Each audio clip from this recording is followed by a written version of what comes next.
এক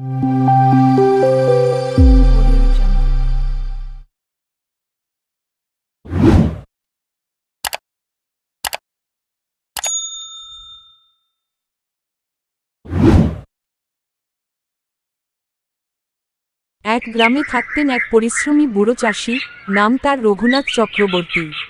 সারা জীবন কষ্ট করে মাটি চাষ করে জমিজমা, গরু ছাগল, ধান চাল আর সামান্য সোনার গয়না জমিয়েছিলেন। তার দুই ছেলে অমিত ও সুমিত, তারা বাবা মার মতোই শান্ত স্বভাবের ও পরিশ্রমী ছিল। কিন্তু তাদের বৌমা জন, বড় বৌমা লীলা ও ছোট বৌমা বিনা, ছিল সম্পূর্ণ উল্টো। দুই বৌমাই ছিল অলস, জেদি ও লোভী।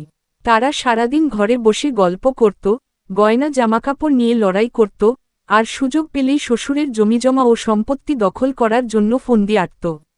রঘুনাথ সব বুঝতেন, কিন্তু মুখ ফুটে কিছু বলতেন না। তিনি ভাবতেন, এরা যদি একদিন নিজের হাতে মাটির মূল্য বুঝত। একদিন রঘুনাথ হঠাৎ অসুস্থ হয়ে পড়লেন। ডাক্তার এসে বললেন, বয়স হয়েছে, এখন বিশ্রাম দরকার। এই কথা শুনে দুই বৌমার চোখে একরকম খুশির ঝিলিক। তারা ভাবল, এখনই সময়, যত দ্রুত সম্ভব শ্বশুরের কাছ থেকে সবকিছু লিখিয়ে নিতে হবে। সেই রাতেই দুই বৌমা চুপি চুপি শ্বশুরের ঘরে ঢুকে বলল, বাবা, আপনি আমাদের নিজের মেয়ের মতো দেখেন। আপনার এত কষ্টের জিনিসগুলো যদি আমাদের নামে করে দেন, আমরা দেখে রাখব, আপনাকে ভালো রাখব। রঘুনাথ হালকা হাসলেন। তিনি বুঝলেন, এবার তাদের শিক্ষা দেওয়ার সময় এসেছে। তিনি গম্ভীরভাবে বললেন, শোনো মা, আমি সবকিছু তোমাদের দিতেই চাই, তবে একটা শর্ত আছে। এই বাড়ির পেছনের মাঠে অনেক বছর আগে একটা গুপ্তধন পুঁতে রেখেছিলাম। সেটা খুঁজে পেলে যার হাতে উঠবে, তাকে সব জমিজমা, সোনা গয়না দিয়ে দেব। দুই বৌমা তো খুশিতে আত্মহারা। তারা তখনই ভাবতে লাগল, এই গুপ্তধনের খোঁজে 2-4 দিন একটু পরিশ্রম করলেই তো সবকিছু আমাদের। পরদিন ভোরেই তারা কোদাল, ঝুড়ি আর গামছা নিয়ে মাঠে নেমে পড়ল।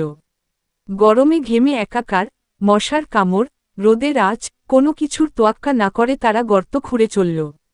গ্রামের লোকজন অবাক হয়ে দেখল, এই দুইজন তো আগে ঘর থেকে বের হতো না, এখন এমন কষ্ট করছে কেন? লীলা বলল, আমি ভাবিনি চাষিদের কাজ এত কঠিন, তবে গুপ্তধনের জন্য এটা করতে রাজি আছি। বিনা বলল, একটু কষ্টই তো, এরপর তো রাজার মতো জীবন। তারা প্রতিদিন একটানা কাজ করতে থাকল। 1 সপ্তাহ গেল, 2 সপ্তাহ পার হল, পুরো জমি গর্তে গর্তে ভরে গেছে। কিন্তু কোথাও কোনো সোনা রূপা নেই। শেষে তারা ক্লান্ত, হতাশ হয়ে রঘুনাথের কাছে ফিরে এলো। বিনা চিৎকার করে বলল, বাবা, আপনি আমাদের সঙ্গে প্রতারণা করেছেন। কোথাও কোনো গুপ্তধন নেই। রঘুনাথ শান্ত গলায় বললেন, প্রতারণা নয় মা, আমি তোমাদের শিক্ষা দিতে চেয়েছিলাম। তোমরা মাটি খুঁড়ে জমিটাকে উপযুক্ত করেছ। এখন শুধু বীজ ছিটিয়ে দাও, দেখবে প্রকৃত গুপ্তধন কেমন হতে পারে। বৌমারা সন্দেহ নিয়ে হলেও বীজ ছড়িয়ে চাষ শুরু করল। ধান, বেগুন, লাউ, টমেটো সব লাগানো হলো। কয়েক মাসের মধ্যেই মাঠে সবুজ ফসলের সমুদ্র গড়ে উঠল। ধান গাছে ঝুলছে সোনালি শীষ, সবজি গাছে লাউ ঝুলছে ডগা থেকে, যেন প্রকৃতি আশীর্বাদ করেছে। তারা যখন প্রথম ফসল ঘরে তোলে, বাজারে বিক্রি করে প্রচুর টাকা পায়। সেই টাকা দিয়ে তারা সংসারের প্রয়োজন মেটায়, ছেলেমেয়েদের পড়াশোনার খরচ দেয়। তখন লীলা বলল, বাবা, আপনিই আমাদের চোখ খুলে দিয়েছেন। এতদিন আমরা ভাবতাম গয়না সম্পত্তিই আসল ধন। আজ বুঝেছি, পরিশ্রমের ফসলই আসল ধন। রঘুনাথ হেসে বললেন, যে মাটি চেনে, সেই জীবনের আসল মানে বোঝে। এরপর থেকে দুই বৌমা পুরোপুরি বদলে যায়। তারা সকালবেলা উঠেই গরুকে খাওয়ায়, মাঠে গিয়ে জমির অবস্থা দেখে, গাছের নিচে বসে স্বামীদের সঙ্গে খাবার খায়। তারা গ্রামের অন্য নারীদেরও শেখায়, কিভাবে ছোট ছাদেও চাষ করা যায়, কিভাবে বীজ বাঁচিয়ে রাখা যায়, কিভাবে নিজেদের ফসল বিক্রি করে সংসার চালানো যায়। রঘুনাথ খুশি মনে বলেন, মেয়েরা চাইলে শুধু রান্নাঘর নয়, গোটা পৃথিবী গড়ে তুলতে পারে।